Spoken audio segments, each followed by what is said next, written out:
What's up, Planeswalkers? It's your boy K-Dog. Got a standard Gruul list for you guys. This one we're building around Radha, Heart of Keld.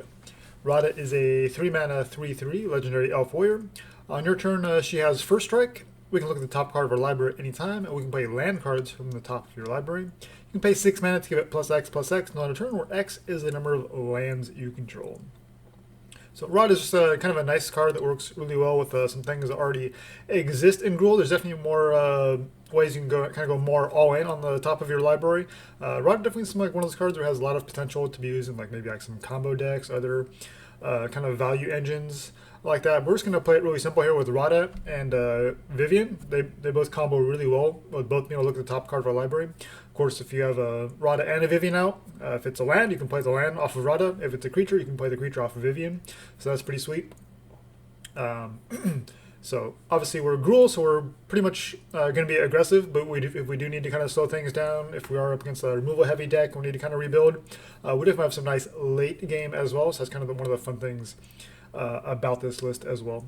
So we're running a lot of kind of a good value plays in Gruul that kind of work a little bit with Radha. So we'll just kind of start at the top and just kind of work our way through this list. So Growth Guardian as a 4 of course. If you're going to run Growth, you got to run all 4. Just a nice 2-drop here, 2-mana 2/2, and you can pay 3 to adapt 2, so it gets a couple counters on it, becomes a 4/4. And then you get to search up another Growth Guardian. So it's kind of a pay 3 mana, draw a card, make it a 4/4. So it's a pretty reasonable deal. Paradise Druid, of course, is kind of auto-included in any Gruul-based list. It's just a really powerful spell on her own. Bonecrusher Giant, just a couple copies here. Just a nice interaction here with a stomp side, of course, and then being able to play it down as a 4/3 creature as well. Garruk's Harbinger is a nice new card. It's another kind of a card advantage engine here. It's a 4/3 hexproof from black, which is kind of great in certain matchups. Whenever it deals damage to a player or a planeswalker, which is fantastic, we can look at the top cards of our library, and we can reveal a creature or Garruk planeswalker from among them and put it into your hand. So if it deals 4 damage, look at the top 4 cards, and among those 4, you get to search up a creature or a Garruk planeswalker. We're running a couple Garruks. Just the one Klothys, since we're running 3, just the 3 Radha, since it is legendary, so you don't necessarily want multiples of these. If you have 3 of, you're probably going to see 1 to 2 in any given matchup, so I don't think you really want to run all 4. You could make a case to run all 4, but I think I'd rather split the difference and just run one of Klothys. We have tons of devotion, lots of double green. Radha, of course, counts as 2 devotion herself, and 4 or 5 indestructible that can potentially ramp you or get rid of interact with your opponent's graveyard and gain you life at the same time. While pinging your opponent is pretty fantastic, but just a one of it's really Klothys is pretty situational a lot of the time. So we're running the 2 copies of Garruk. Being able to give a creature +3/+3 and Chapel works really well with most of our creatures because we don't really have Chapel. We're not running Gruul Spellbreaker or anything like that. You make your Growth Guardian on 2, turn 3, you adapt it, draw 1, you thin the deck a little bit, and then you can play a Garruk on 4, and then give your 4/4 Growth Guardian +3/+3 and Chapel. That's pretty sweet. Obviously, Radha, once you get to the activated ability, we have 6 mana to pump it up, +6 or whatever, and make it a 9/9. Well, now Garruk makes it a 12/12 with Chapel. That's just super powerful. But otherwise, Garruk on its own is just pretty medium. It can just make you a 3/3 with its -2 ability, which is pretty reasonable. And the -7, it's not as good as you want it to be because your end step. You could just if you get that, even if you do get that, your opponent could just hit you with a Shadow of the Sky, and it kind of negates any of that value anyway. But it is a kind of a recurring engine, so still it's pretty reasonable. And of course, 3 copies of Questing Beast. We want to see this all the time. Same thing, it is legendary, so I don't want to run all 4 of them. So I think 3 is the right amount, just to make sure we see it pretty much every single game, because we need some powerful ways to deal with planeswalkers and things like that. Because we're in Gruul, we're mostly creature based. We're not really too heavy on removal, and Questing Beast kind of helps us deal with planeswalkers and get around smaller decks as well. Shifting Ceratops, of course, works well in a lot of matchups. Simic and Blue in particular are pretty common matchups these days. So having a protection from blue and spell that can be countered, and then you can pay to give it trample, reach, or haste. Shifting Ceratops is just pretty solid card all around. And then our top end here, we have 3 copies of Vivien. Of course, we talked about this a little bit with Radha. They work really well together. Being able to +1 to make 3/3 beasts every turn. You can give them reach, vigilance, or trample, depending on the matchup. It's pretty fantastic. And we still have 2 copies here of Embercleave. You know, we're in Gruul. We're pretty aggressive. I think this list is reasonably competitive. Probably not, you know, don't expect this to be like top tier or anything like that. There's probably better Gruul lists, but you know, it's fun while also reasonably competitive at the same time. So just a couple copies here of Embercleave at our top end to kind of give us a legitimate chance in pretty much any matchup. And then 2 copies here of Stonecoil Serpent. Just in 2 copies. This card is, you know, it's an X spell. The scale is really nice, which is great. But you know, we're pretty loaded on like turns 2, 3, and 4 anyways. So it's kind of awkward to find a good spot to play the Serpent. I found a lot of times. So I think I was looking at 3 or even 4 copies of this initially, and cut it all the way down to 2 copies, and often tend to sideboard it out in certain matchups. But obviously, the protection multi-card can be really good. But it's not as relevant. Doesn't seem as relevant in this particular meta as it has in maybe previous metas. But you know, Stonecoil Serpent still pretty solid card, and can do really put in lots of work in certain matchups. And final here, Purphoros Intervention, another X spell. It's kind of an underrated removal spell here. Being able to do twice X damage to a creature or a planeswalker, having that flexibility, or just closing out the game with an X1 creature with trample and haste is pretty sweet as well. So since we're running Radha, we want to run lots of lands. We're running all the way up to 26. So I think that's as many as you want to run. You could make a case, maybe even try to trim down to 25, but I felt like 26 felt like the right amount, because you definitely want to curve out and have tons of lands to play and sink your mana into Radha or your X spells here with Stonecoil, Purphoros Intervention, making sure you have mana for Embercleave and Shifting Ceratops to activate it, and that sort of thing. So there's plenty of reasons why you want to have plenty of mana in this type of a list. So we're running just the 1 Castle Embereth, since we're a little bit leaning towards green, so I don't want to overdo it there. So just the 1 Embereth can help pump up the team a little bit. 6 mountains, 11 forests, the 4 Stomping Grounds, and then all 4 Temple of Abundance, since we don't really have any turn 1 play.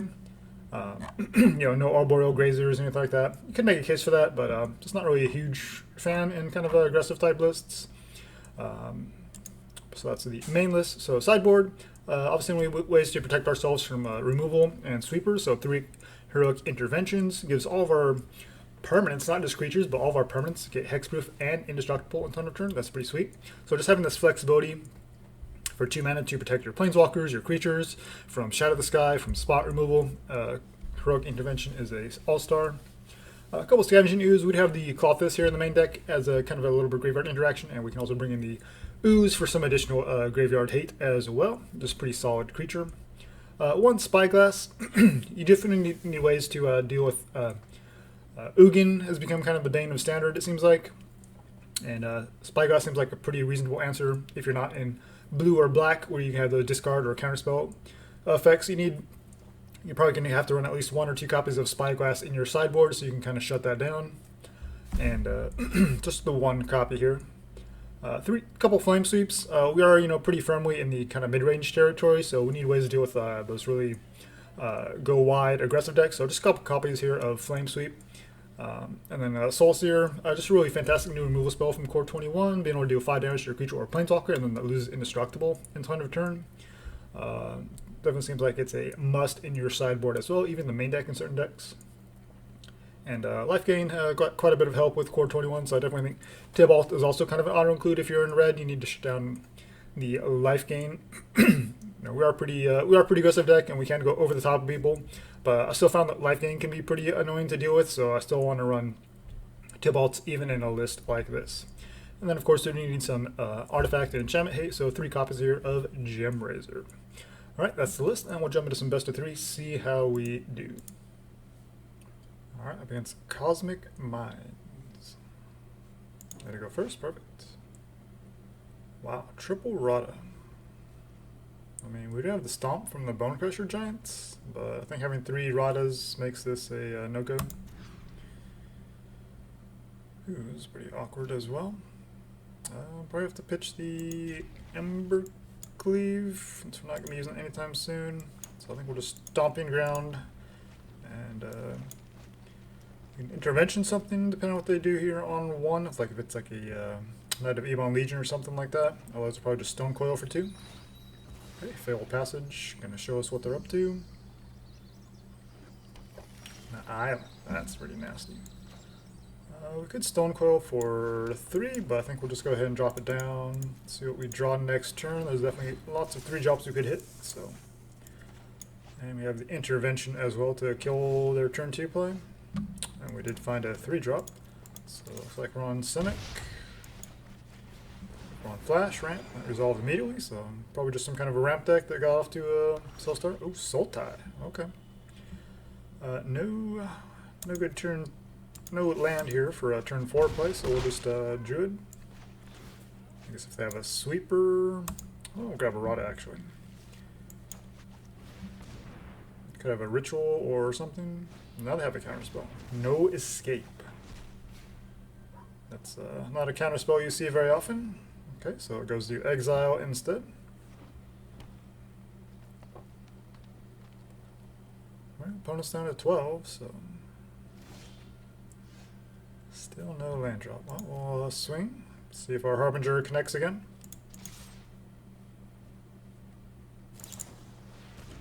Ambusher. Take out the Stonecoil. Okay, so they're on Soul Tie Flash. That's pretty cute. Let's grab Growth Chamber. And let's deal with that Ambusher. So missing land drops kind of sucks. I mean, 26 lands, we should be hitting our land drops, but we are getting Magic the Gathering. Okay, Nightpack Ambusher into Great Horn. When you get this Druid down, if we're going to keep missing land drops, if they want to block, that's fine, I guess. They take it. 4 lands. There's all of our lands. Wow. I mean, we have Questing Beast next turn, so. This has 3 power, so they can block that. But if we just swing out, that's something. Attacking when you're at 4 life. And we cannot hit a land drop to save our life, but we can Garruk and make this a 7-powered creature.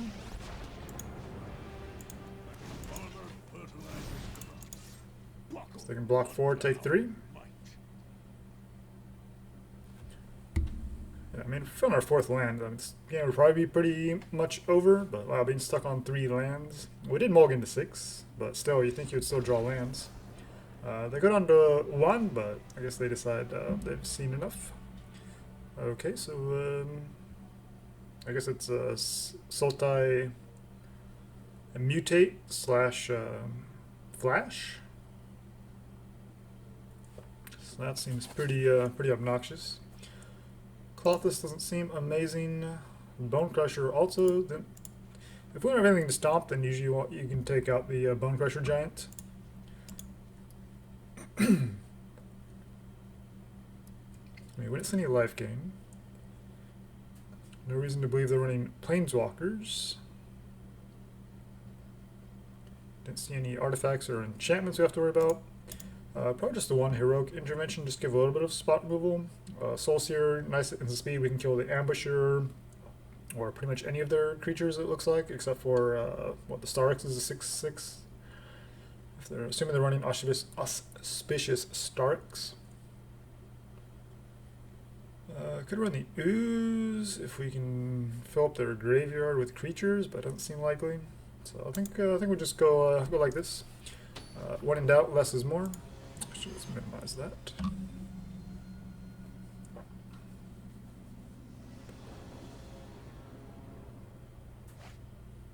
Okay, this is a pretty fantastic opening hand. We got the Growth Chamber into. Okay, so they're a mutate, and I guess the Ambusher is there to kind of be cute or for value. So the question is, do we want to get rid of that vampire before they start mutating onto it, or do we just want to get our creatures down? I guess we give them a removal target since we have a subject, especially since we have a second Growth Chamber Guardian. If they want to kill it, that's fine. We have a second one that can fetch additional Growth Chamber Guardians. I might should just block it here just to kind of get that off the board so they can't mutate onto it. But they choose not to. Chromatic Lantern. I mean, if you're in Migratory Greathorn, the Lantern seems like kind of a wasted slot. Just my opinion, but maybe they're up to some other shenanigans. The question is, how do we do this? I think we just play a land. Let's attack, see if they want to block. We do want to get this vampire off the board before they mutate onto it.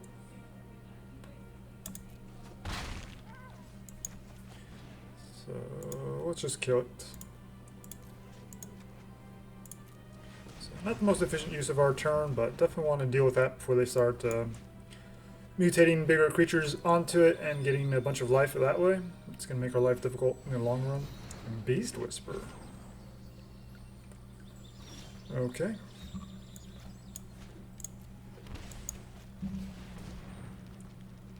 So Questing Beast is just our best play here, so we'll swing 4, hold back the Growth Chamber for future turns. So they're going to draw a bunch of cards with the Beast Whisper, and they have tons of mana already with the Lantern, and they've hit all their land drops. So they save the Fabled Passage. Chromatic Lantern means it can tap for mana anyway, but still I think I'd want to thin the deck, even though it's not worth a huge amount. Still seems worth cracking that Fabled Passage just to get the extra land, because just in case it helps. I mean, look at the percentages; they are pretty small. So like most people run like monocolor decks with Fabled Passage to thin the deck. It's kind of silly because it doesn't really make that much of a difference, and it just hurts you in the early turns by not being able to do what you need to do. Okay, so they get the Leyline Prowler up to 3 power thanks to the Greathorn mutating on top. And it's got Death Touch, so that's pretty annoying. So we got rid of the other the vampire, but they still found Death Touch anyway, which kind of sucks.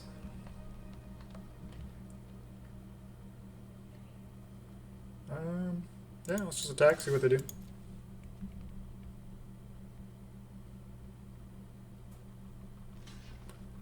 Okay, they want to trade with that.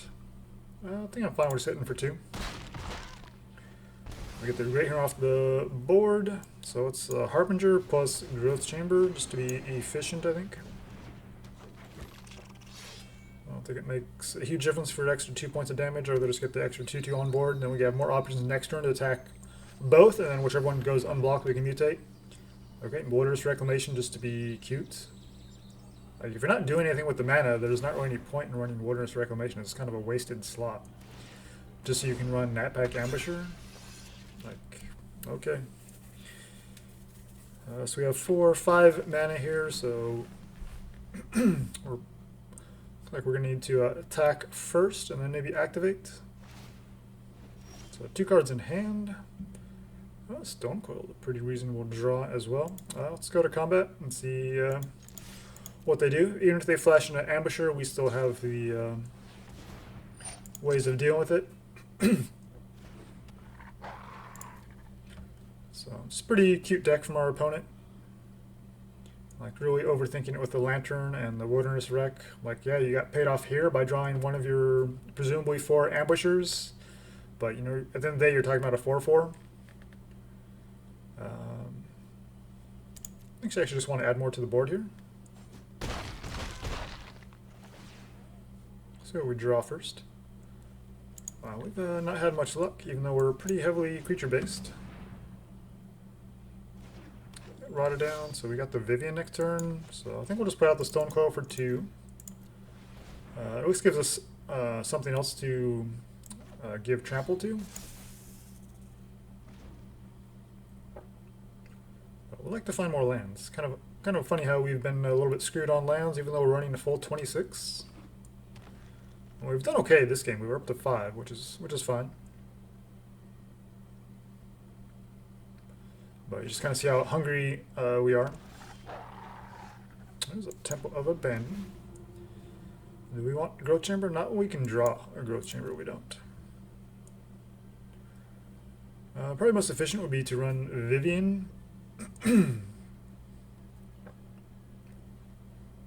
But I think we just swing. So we don't have 6 to activate Radha, so I think we just swing with the potential 4-powered creatures and see what they do. They're down to 8, so they got to do something. They could have their second, another ambusher here.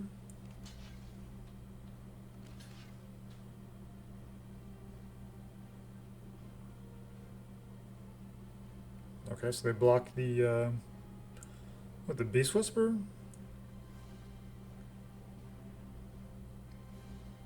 I mean, if you're gonna trade, you would trade with a Harbinger because that's gonna draw me cards potentially. But maybe they're running some trick spells as well and just made their deck super convoluted. Yeah, we'll take that action. So we have 2 mana open to now cast this Growth Chamber Guardian.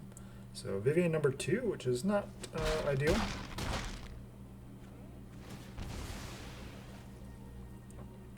But Harbinger can fix that. Quest and Beast. Gotta love that on this board. Okay, so you're running counter magic too? No? Resolves.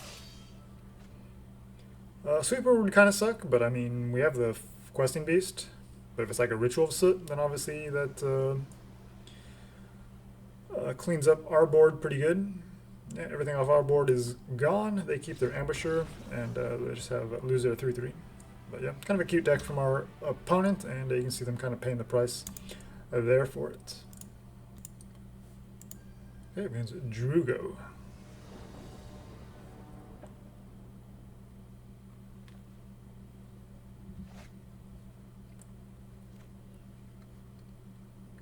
We definitely need to find a second green source, but we have some nice removal, and the Bonecrusher is playable on 3, so we'll keep Temple of Plenty. So we're definitely going to need some removal. Okay, so we're mostly green with our mana, but of course we found 3 mountains. Scavenging Ooze. Tempting to run out the Druid, but let's just deal with this while it's a 2/2. We'll see what we find here on 3. I think we still just run out the Giant. Even though we do want to get this Druid online so we can actually cast some of these spells. Temple. Our opponent is an Abzan. Alright, let's swing first, see what they do. Nothing. Paradise Druid. And Temple, so we found a second green source. The Growth Chamber is okay, but I don't think we're going to be casting that anytime soon. And if we find another one, then we can just draw into it by adapting. So I think this stage we have plenty of playable spells. We don't necessarily need something like that. But if we draw into it, that's fine. Elspeth Conquers Death. Scavenging Ooze and Elspeth Conquers Death. Sure. We could Ceratops, just give it haste.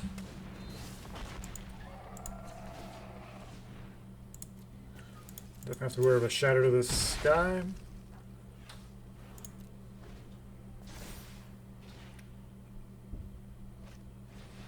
Lucranos. Okay. It's interesting.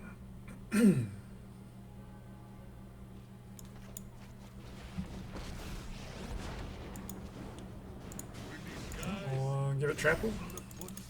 Swing 8.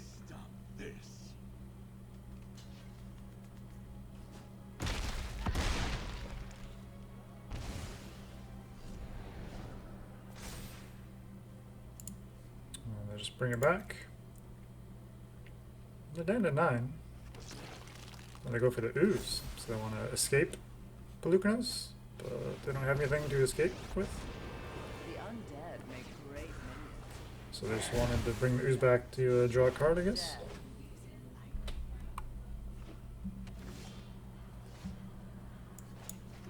Intervention. We can make 5. So we can kill the... Yeah, let's deal with Liliana. Twice X, so we'll just say 1. Twice 1 is 2. So there goes Liliana, and then we still have mana for Harbinger. And we'll just make a 3/3. And then we can just go for the Cleave next turn, unless they have a Shatter. So, yep. Draw a card. Kaya's gonna come down and exile some stuff. Ooh, I like a good fight. Notice I didn't say you won. Pretty frustrating deck from our opponent.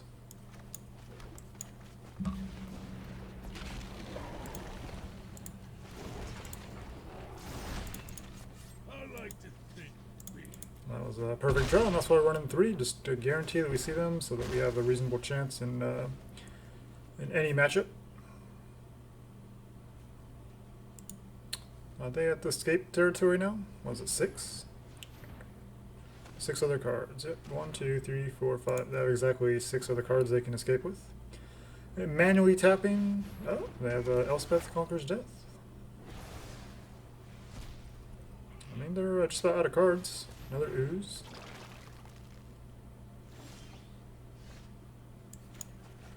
Oh, we'll drop Vivien. 3/3. We'll go Trample. Diversity is our greatest strength. Make another 3/3 with Garruk.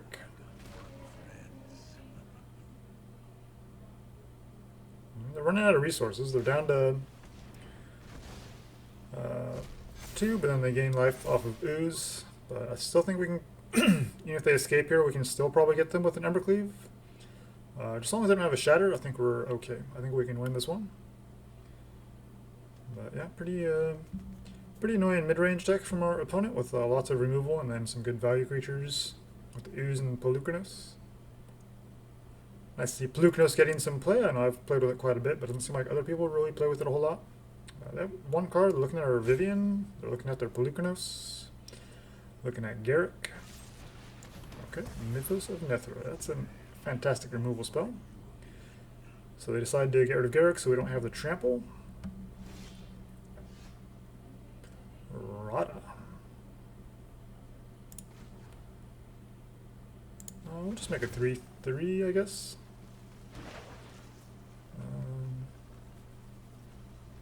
Go Vigilance. Probably should have gone to Vigilance the first time. We can play the Radha, but we definitely want to get this Embercleave down. We'll just swing all. Whatever they don't block, we will just cleave.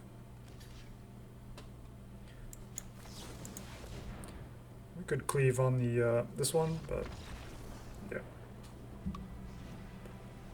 Okay, so they've got a lot of graveyard interaction. Spyglass can shut down Purphoros. Gemrazer can deal with Elspeth. So let's bring in the Gemrazer for the Elspeth Conquers Death. Stomp doesn't really seem like it does much. Kind of got lucky there with them having the Ooze exactly on 2 and us having the Stomp there, but I still don't think it's worth it. Not sure how much Soul Sear does here. What did we see? We saw Liliana. So she can make 2/2s, which you could maybe Flame Sweep. We could probably want to bring Spyglass in against this matchup. Stonecoil, we'll go ahead and take that out. Let's bring in the Spyglass and the Interventions. And also didn't make. What do we need to get rid of? Maybe Embercleave. If they have a ton of removal, then maybe we just want to get rid of Embercleave. Obviously, it won us the game there. It's just a powerful effect. But you really need creatures for it to actually be effective. You could also just trim off of like a Vivien. But I think the value of just being like 3/3s every turn is probably worth it. So I think we'll shave off the Embercleaves, even though it doesn't look very good. And try it like that. So we have some nice graveyard interaction. We have the Spyglass to shut down Planeswalkers. We have the Intervention, which can protect us from sweepers. So I think we have some decent tools here. Yeah, hand seems reasonable. Party's looking for another green source with his temple. And get the Druid on 2 and go from there. Okay, Growth Chamber, Forest, perfect. So go ahead and get this mountain down. I can just try to be a little bit more aggressive here in Growth Chamber. But I'm not sure if that's the right play. Get down the. I think we'll just go for the Druid, and then we can Quest and Beast on 4. That's usually the right play.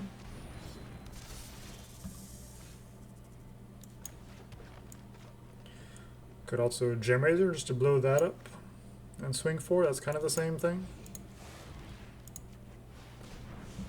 Take the over.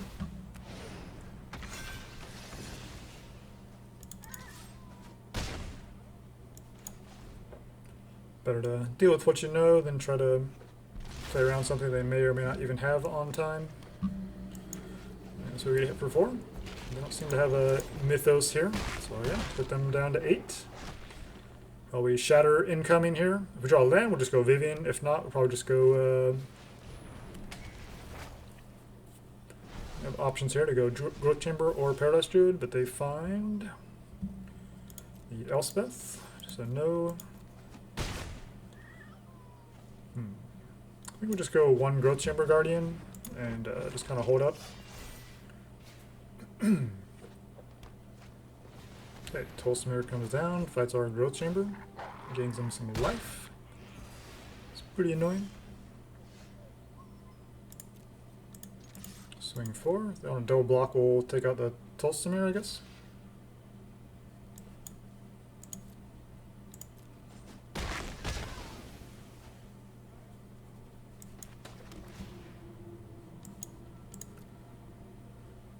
So pretty frustrating. If they're running out Tolsmere, then let's go ahead and play both. They gotta bring their Tolsmere back. Yes, maybe we should have gone for the token there.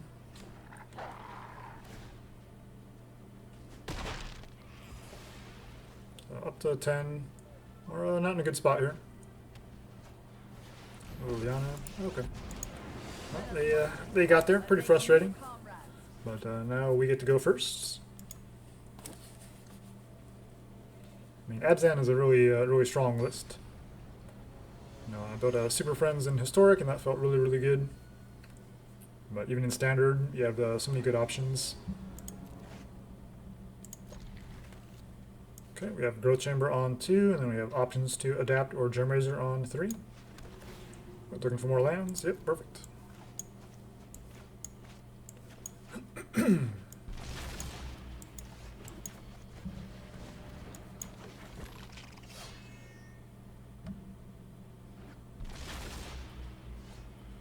Another intervention. I'll just adapt for 4, draw a card. Card named Growth Chamber Guardian. So we'll just kind of see how they see if they add to the board with creatures or if they just play removal or what they do. Go for the Mythos on their turn. When we could have had a something like a Questing Beast there, that seems pretty iffy. Seems like a poor decision there.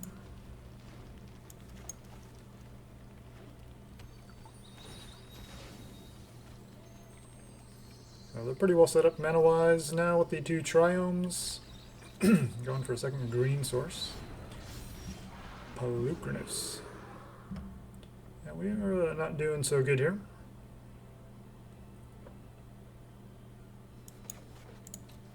Let's just go Vivien.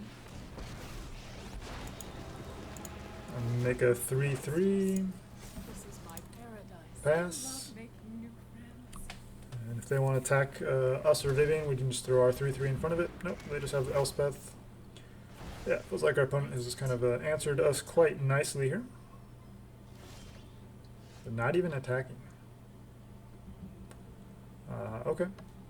They don't have anything in their graveyard to get back.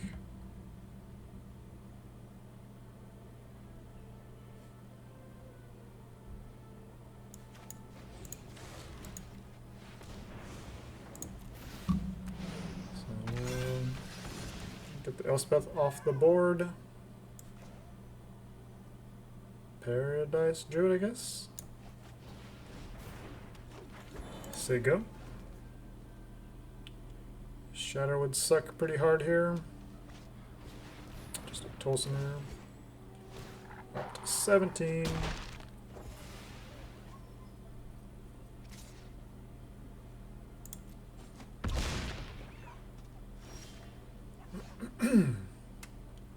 We are not looking too good here. This gives us indestructible, so we can block and not take damage, but that's pretty medium.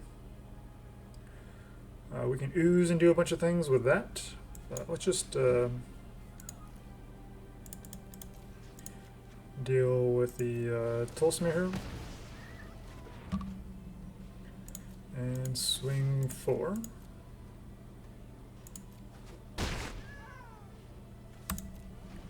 So we're not dead yet, but definitely feels like we're pretty far behind. They're going to have a Shadow of the Sky if we do regain board presence. We have the Intervention, but they could just have another removal spell here. Yeah.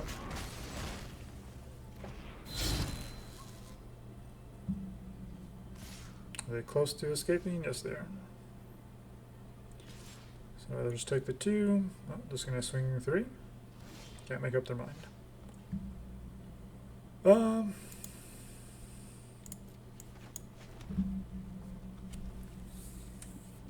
Now they're in a position where the Shatter is pretty good for them. We can Purphoros Intervention something here, the Wolf token.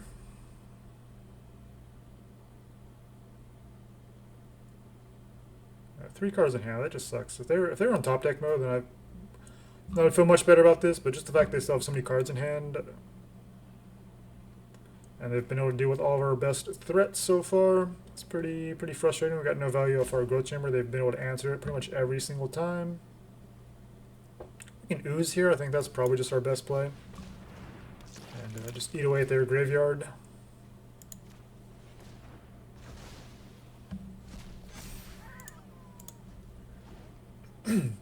Could ping off the token with the intervention, but eliminate, sure. We'll give it one more draw, but yeah, it definitely feels like we're just out of this. And now they could be sitting on the Shadow of the Sky still, and it just doesn't matter. They can swing with Blukenos with impunity because they can just escape it. 1, 2, 3, 4, 5, 6. We can swing 6/1 trample. Right now they're representing 5, 6, 7, but all they have to do is just sink a couple green mana into the Ooze. Exile our creatures. Yeah. Yeah, Abzan's a good list. We had answers in our deck, but, you know, just was not enough. Too much value from the Abzan. Alright, just going to go ahead and wrap it up there. So yeah, like I said, not the most competitive list. Abzan is pretty strong, so we definitely saw that on full display. Radha just seems like a really sweet card. Definitely some different directions you can go with it. So I like the fact that the Radha has so much potential. So this is definitely a mid-rangey list. You know, we have some nice value plays with the Garruk, giving Radha trample or Questing Beast, pretty much anything. Can benefit from the Garruk. Trample is the one thing that Questing Beast does not have for some reason. I guess they just forgot to put that on there. And then Purphoros Intervention, just kind of a nice flexible spell. I didn't quite line up with our Abzan opponent, but generally speaking, I think it works really, really well. So yeah, and then of course Radha and Vivien, that synergy is pretty amazing. If you do go into a late game with both those on board, like a board stall situation, it's pretty fantastic. Going to give you tons of advantage. And the same thing with the Growth Chamber Guardian, just being able to turn it into a 4/4 and then draw additional copies of it is pretty sweet. And yeah, and just being in Gruul, you have lots of different options and flexibility. So this is obviously just my list. There's definitely some room to play around with it. So many good options in Gruul right now. Feel pretty good about the sideboard. You need something like a Gemrazer. You do need something to deal with life gain. Spyglass, like I said. Ooze is just a fantastic option there as well. And then Heroic Intervention is what really can make this deck shine, I think. So, yeah, pretty fun little list. Can definitely get you some wins. If you do want to use this on the ladder, you can definitely think it's competitive enough to play there as well. But typically, like my decks, are just more meant for kind of a casual play. But yeah, definitely some powerful cards here that can help you in ranked as well. And like I said, just some room to tweak to your liking as well. So if you guys have any thoughts on this list, let me know. Otherwise, look forward to seeing the next one. All right, make sure you jank with a purpose.